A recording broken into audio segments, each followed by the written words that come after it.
แ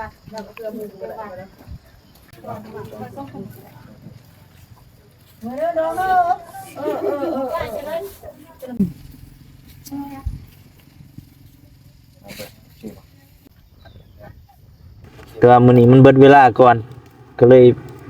ปล่อยไว้ให้เพิ่นเสียก็ได้แน่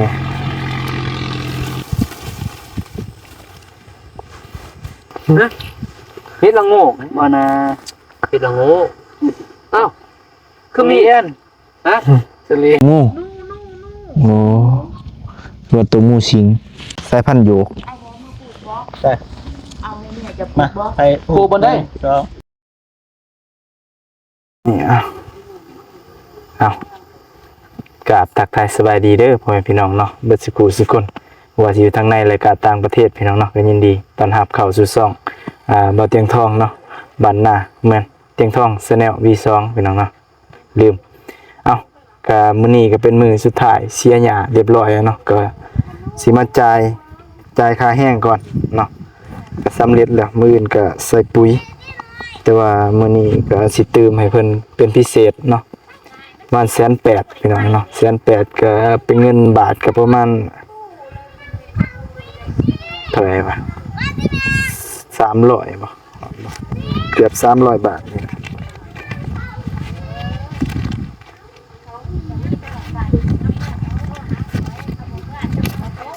ไป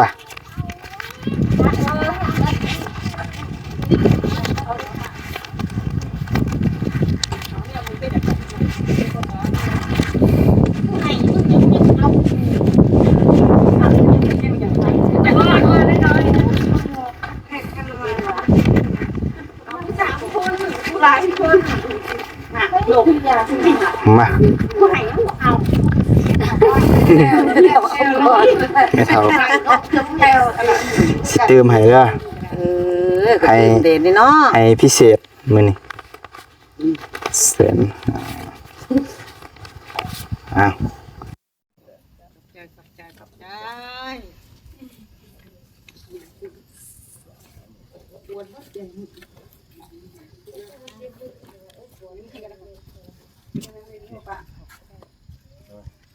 ใจให้กัน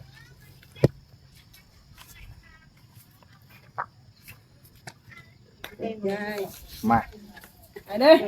ไ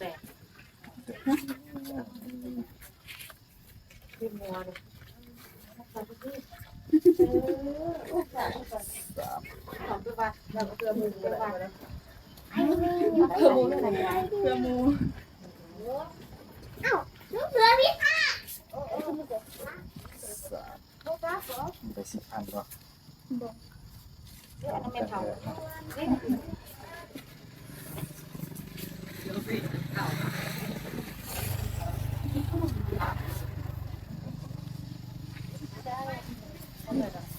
เขาคนตายในท่าทางเจอได้ไงมันไม่ได้5 ทีมานี่บอก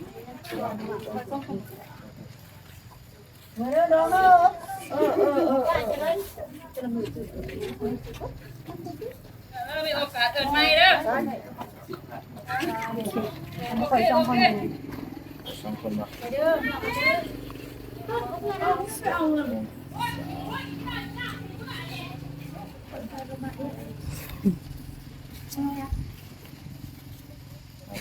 อบ่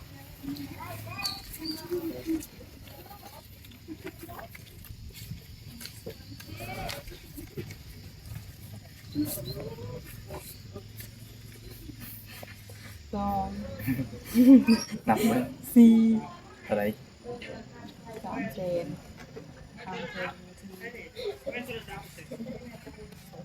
โอเคยังใบหนึ่ง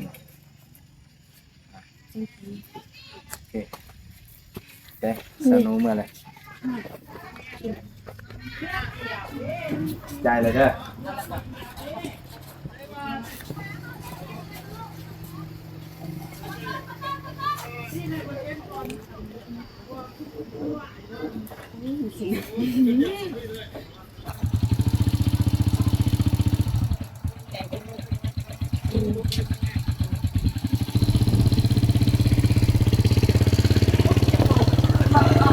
4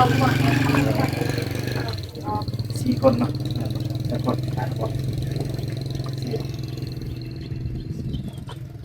กับเสียงกับเสีย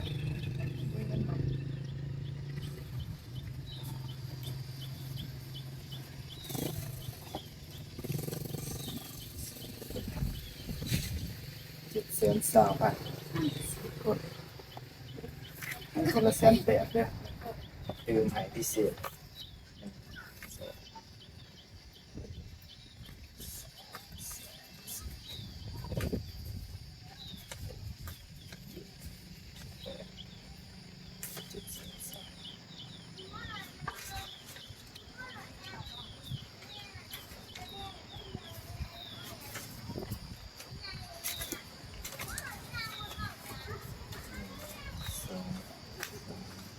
4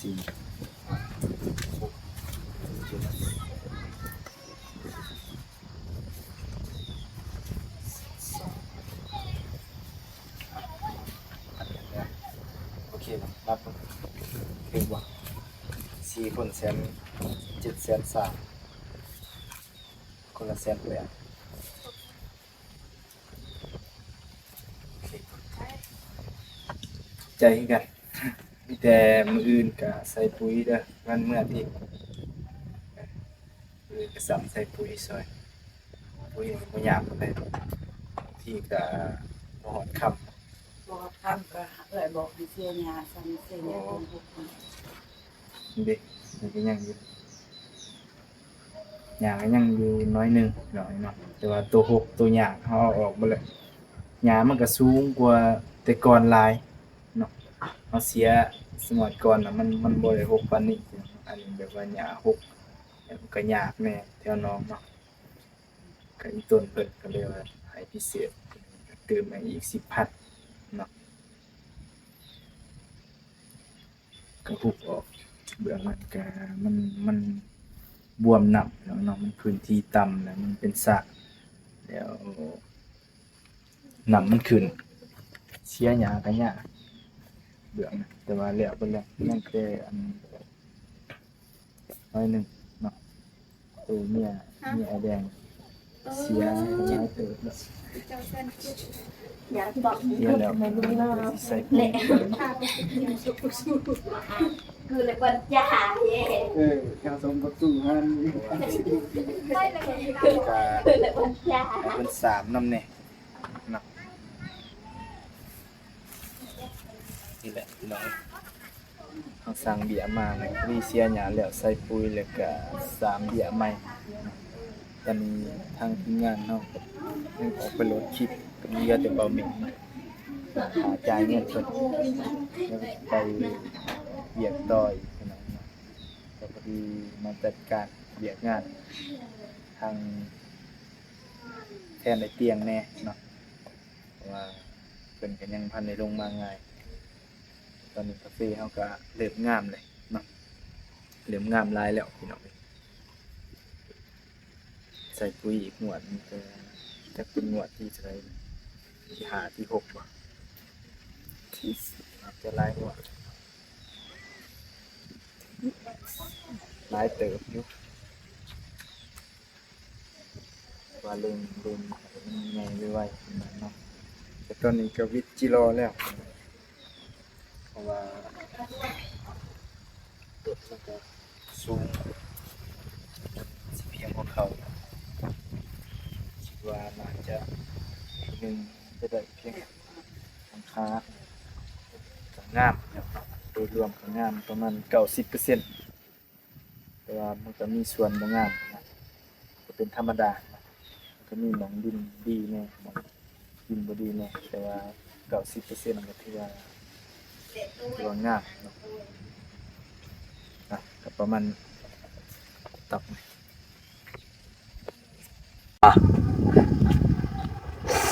เสร็จสิ้นภารกิจพอดีเพิ่นก็มาแต่โหลดคลิป สวัสดีทุกคน ไปใส่ผู้หนึง ป้าไหวอยู่ ป้าละ 5%ป้าซะ กระบาดเนาะ 40 นาที เออ ยัง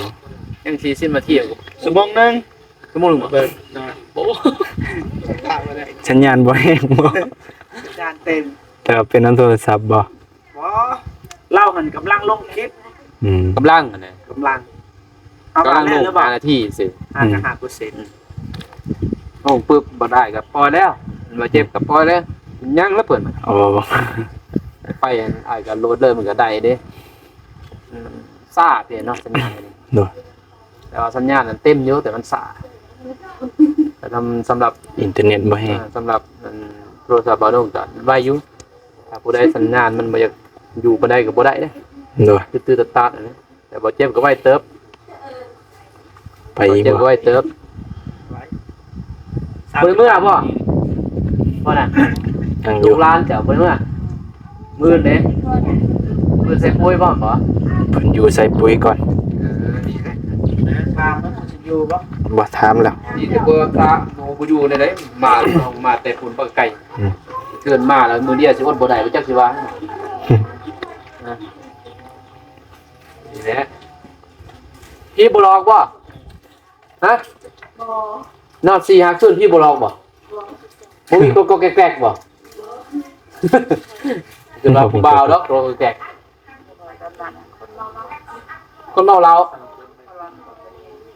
ผู้เดียวจับบ่ บ่ตกกับยา คือละผู้เดียวจับ บ่เดียวแล้ว ว่างด้วยนอน พี่หรอ ใส่ย่างข้างในนะยันพี่เป็นโตนะ แลดเขาอะ แต่ละพี่แบบให้โตกับยาตัวน่ะ เฮาบ่มีเพราะว่าน้องเป็นตัว หมูบ่มีบ่เกี่ยวนะใจเอ้ย เอาสิเอาอีหยัง บ่เอาโตเฮานี่ อันนี้ผู้หญิงที่เคยเว้าอันนึงมื้อนั้นที่เว้าคนอยู่บ้านนั่นน่ะ บ่เอาโตเฮาบ่ได้เอาเงินเด้เอาเป็นผู้หญิง มีจักพ่อจักแม่บ่มีแขวหายเบิดแขว เอาเป็นผู้หญิงนั่นถ้าเป็นผู้ชายนี่บ่เอาโตบ่เอาเงิน อืมเนี่ยเพิ่นตัดใหม่มา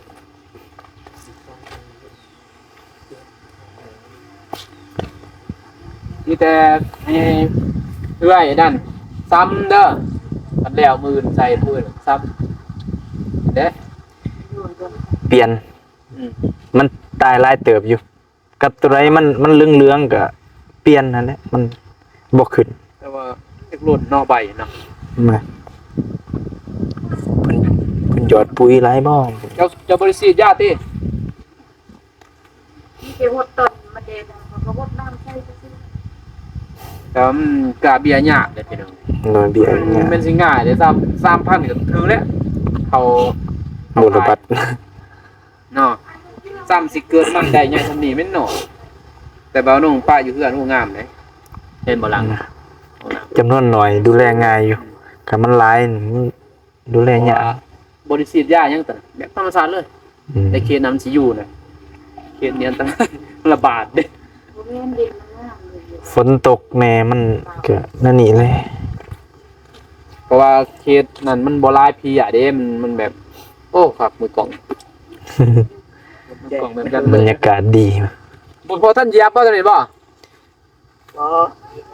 ยังท่านเหยียบบ่ เพราะมันแตกหักติ เอ้า เดี๋ยวก็ผู้เด็กบ่ อืม บ่ได้เหยียบไปหยัง ป้าเป็นไปเลยบ่ ถ้าลูกก็เหยียบ เหยียบมันสิร้ายกว่านี่นี่ เหยียบมันจะหลากหลาย หากมันหลาย เป็นเป็นอันนั้นเด้เป็นหมากหมากลายมาค่อยดีเหยียบเป็นหมากโลก ฮัลโหลสบายดีเด้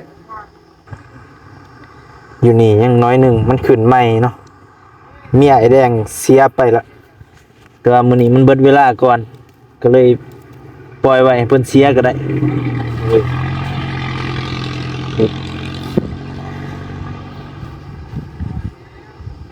เพิ่นเสียคนเดียวคอยเสียก็ได้เพิ่นว่าถ้าว่าใส่ปุ๋ยแล้วไว้ก็ให้เพิ่นถากแถวนี้ก็ได้ หรือว่า3เบี้ยนำแน่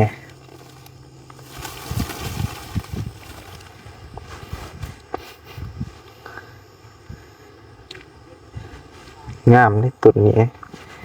งามที่สุดในสวนมาจาก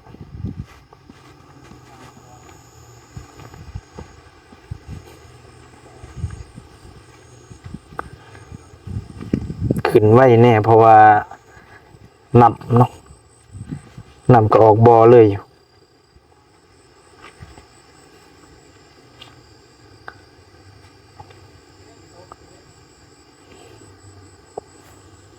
บวมน้ำกาแฟก็สิบ่งามปานใดแล้วมันฝุ่นมันไหลออกเบิดฝุ่นลงหวยเบิดเวลาดินมันถลายหลายปีไปมันก็สิสูงขึ้นพี่น้อง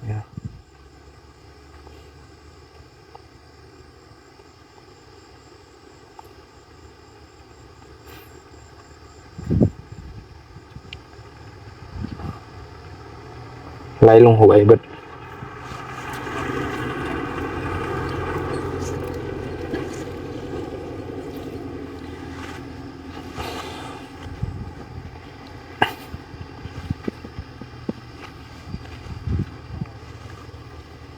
นี่เนาะ เด้อ แล้วบ่ดู แล้วเบิดแล้ว แดงได้จัดกับผมปรับภายใน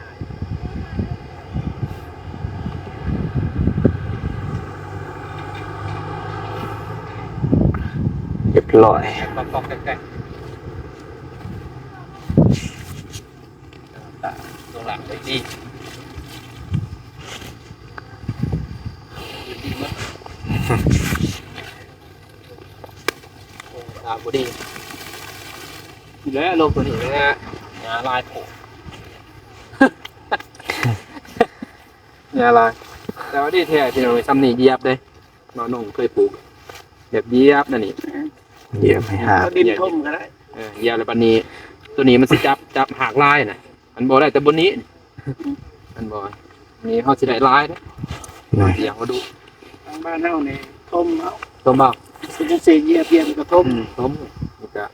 มันแตกหมดได้แต่นี่เต็มได้ลายนะ จำสิเอา อันนี้ได้แต่ยุคโคกทัวมันคือได้บ่ลายแต่พอได้ต้มกินแล้วคนในเดือนนั้นเดือน3 เดือนแต่นี่ เด้อ เดือน ตัวนี้ปล่อยเจ้าของตัวดินดูแลเนาะ นี่คือว่าแก่เด้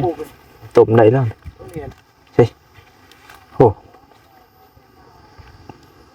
เนี่ย เฮ็ดบ่จักเฮ็ดละโงกนะเฮ็ดละโงก บ่นะ เฮ็ดละโงกอ้าวคื ทุ อมี เรียน ฮะ ทุเรียน คือมีหัก ไม่ทุเรียนเอ้าก็ปลูกมันก็ไม่เบิดเลยแดง แก ไป ง สอง มาแกงพี่น้องเอ้ยพี่น้องโง่ กำลังปองเฮ็ดบ่ก็เฮ็ดหมด ว้าว เจ้ามาเรียน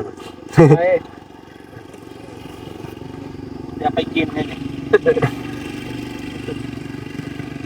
ทุเรียนดูเรียน อันปลูกก็ปลูกอยู่นอก บ่เป็นดอกก็บ่เป็น เป็นเลยนี่แหละทุเรียน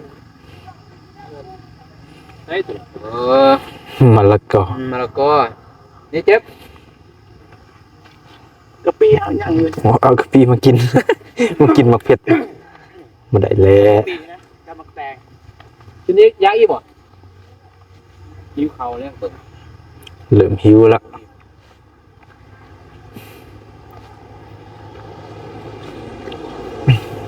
เอ๊ะมักแตง มึงแต่งบ่ดานะมึงแต่งจอบเลยจอบบ่เห็นตัวหมาก โรเบิร์ตนะขนาดไม่ลาย แต่ว่าหมากหลายเด้ มากเริ่มร้ายแล้วบัดนี้คือเอามาแต่ก่อนซองจะได้ก็บ่เห็น บ่เห็นอันนี้โอ้หลายเด้ ร้าย แต่มันน้อยซื้ออย่างอื่นมีเงินแล้วเดี๋ยวมันหนึ่งก็ยังก็เลยมันหนึ่งด้วย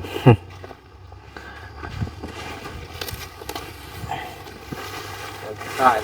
กาแฟที่นี่ที่เปิด บ่แม่นตัว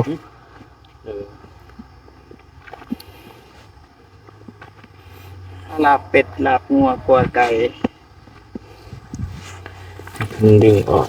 เฮ้ยได้กินผักหัวเรียกหอม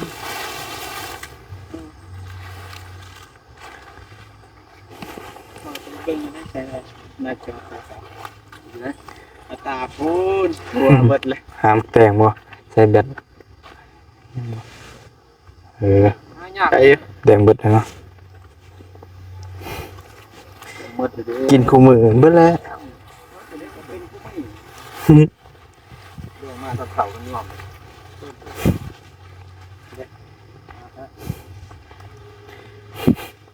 ต่อตาโอ้ยเป็นละเป็นใหญ่กันใหญ่โตกำลัง บ่รอดบ่รอดเด้ บ่เก็บเนาะ ไม่รอดไม่รอดกินเบิดเลย มะเขือนี่มาป่น อืม ป่นใส่นะมะเขือลายก็บ่ได้เด็กปก พอขึ้น เขือ เคลียร์กันได้ เบื้องนี้บ่พอเมื่อบ้านนั้นบ่ไหม้บ่นี่ได้ใช่มั้ย เขียนไปไปกลับบัดนี้สำเร็จภารกิจแล้วมื้ออื่นก็ให้เพิ่นมาใส่ปุ๋ยให้คันว่าเฮาทันก็สิขึ้นมาเบิ่งคันบ่ทันก็ให้เอื้อยเบิ่งให้ก็ได้แค่นั้นเนาะ เบิ่งก่อนที่ลงไปคิดใหม่ เนอะตอนค่ำเนาะประมาณ 3-4 โมงก็ขึ้นมา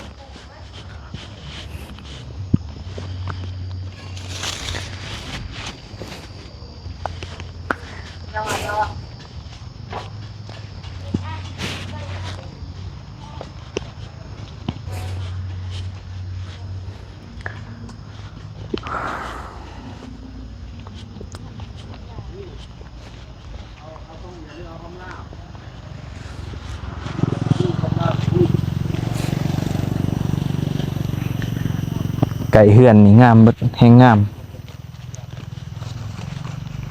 ต้นใหญ่บ่เตียงมานี่ตื่นแล้วหอก็มีแต่ตัดออกคันแหล้วมันหก ไปกินเนาะ อืมว่ามันหกเนาะตัดออก พร้อมเลย อ๋อมาใส่อันนั้นชั่ว เขากินแหละ จำได้เขาล้างมือ ฮะ เขาลองกินมัน ตัวงู นู่ โอ้ตัวตัวงูสิง อันบ้านไอแดงหันสุกผักก็ใส่ แซ่บ เขาไปตู้เสื้อ เอาเม็ด ผมบ่เคยกินนะ มาพี่อ่ะเนาะ มาเรียกหันเรียกหักเรื่องนั้น ตัวนี้สายพันธุ์ต่างเลยสายพันธุ์โยก เอาบ่มาปลูกบ่ ได้ เอาเนี่ยจะปลู มาก บ่ ไปก็ เพื่อนจะแล้ว หมูมีดิน เอาเลยเอาอีก เด็ด หนึ่ง ย่อม เอาไปสุดท้ายแล้ว พวกสุดท้าย มันกินเบิดนะลงยาวตัดนี่ตัดนะ สายพันธุ์โยก สูง พันยกเยก เนอะ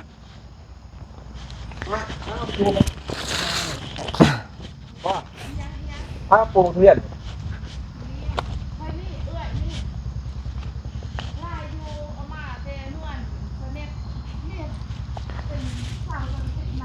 โอ้ ปูก็บ่ตายนะบ่เป็นบ่ตายปูก็บ่เป็นดอก ตอดไปเบิกอีกหมูปูก็ตอดอีก คอยคืดแต่เมียเขาจะตกใจว่าเอ้าเฮ็ดละโง่ยังมาเกิดอยู่นี่แล่นเบิ่งเอ้าจับมาทุเรียน ในทุเรียน อันนั้นเฮ็ดเอ่ยให้เพื่อนหันเข้มเราเขาหันอะไรดูนี่ที่ชาวหัว มากิน เอามาให้กินแฮทางนี้แห้งมัก กระโดดเองโลด เอาว่ามี ทางนี้แห้งมักกิน ถ้าเบลโก้มาให้ก็บ่ให้เชื่อเอาว่าหรอกอายุมาให้แล้วกัน เราจนเราอยากเลยจนสืบกินเองครับโดนหลาย บ่แล้วก็เอามาให้อยู่ มันเป็นพยาธิ เอามาให้อยู่ให้เบาหนุ่มมันน่ะ2หน่วย3หน่วยขอบใจหลายบ่โก้เพิ่นกินยาเอ้าซื้อกระแพงอะไรเนาะ เนอะแพงอยู่กิโลละแสนปลาย อยู่นี่เนี่ยเส้นเศร้าไอ้ถาม อืม มักทุเรียนพี่น้องมอนทอง แต่ว่าอยู่เซเว่นเอาเขาเนาะหมด 80บ่ มินิมาร์ทโลนึง80ก็พอกินได้มันก็ในนิดหน่อยสำโปรมือ เนอะ แต่ว่าเฮาก็บ่มีเงิน